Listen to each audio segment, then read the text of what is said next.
then people might ask, okay, great, you do something good to others, you feel good, but basically it's a noble ideal, it's kind of become utopia. The world is so much suffering, so many challenges, so how that noble, nice idea is going to actually do anything?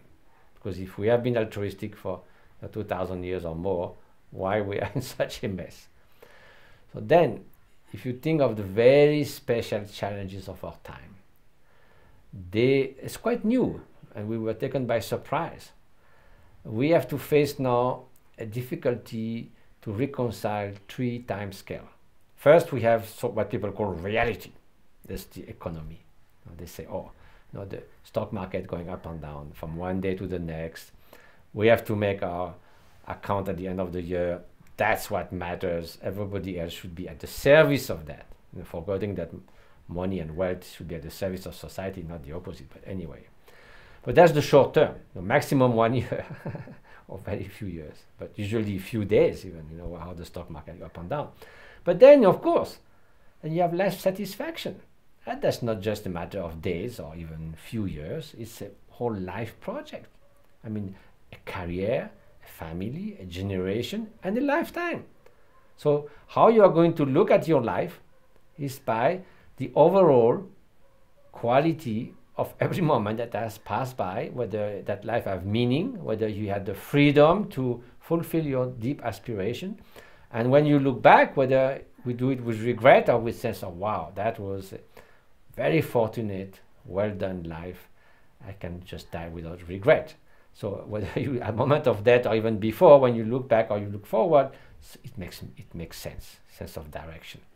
But then there's a new challenge that we were never confronted with in the history of humanity until 2 centuries ago or even this century. And for the first time ever, our activities now have a major impact on the fate of future generations. I mean, we can see it every day now with all these new IPCC reports and all that, showing the tremendous catastrophic effect that it can have. I mean, 200 million climate refugees in 20, 30 years, and more with time. We're taken by surprise because we didn't intend to do that. It just happened because of our growing activities and population. But still, it's a real challenge.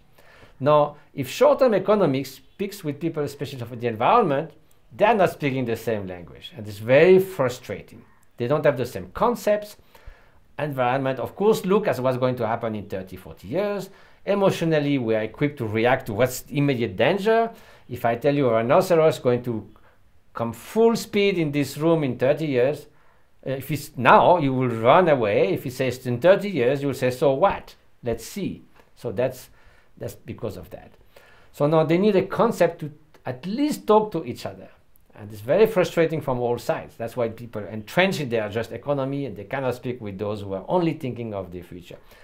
So what other concept can you bring except having more consideration for others? No any other concept can reconcile those 3 time scale and have a seamless platform of communication and working together. And it's good for everyone.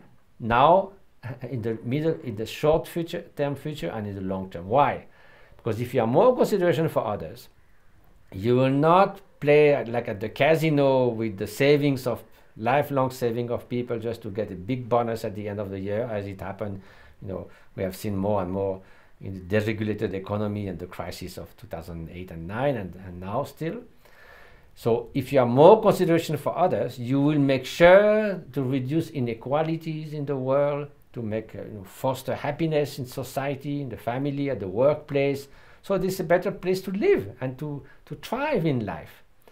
And if you are more concerned for others, of course, you are not going to jeopardize the very only single planet we have for the fate of future generation, who will say, you knew, still you did it, and they will certainly not heap praise on us for our very selfishness. So therefore, altruism, consideration for others, is the single concept that very pragmatically reconcile those 3 time scales and allow a genuine dialogue.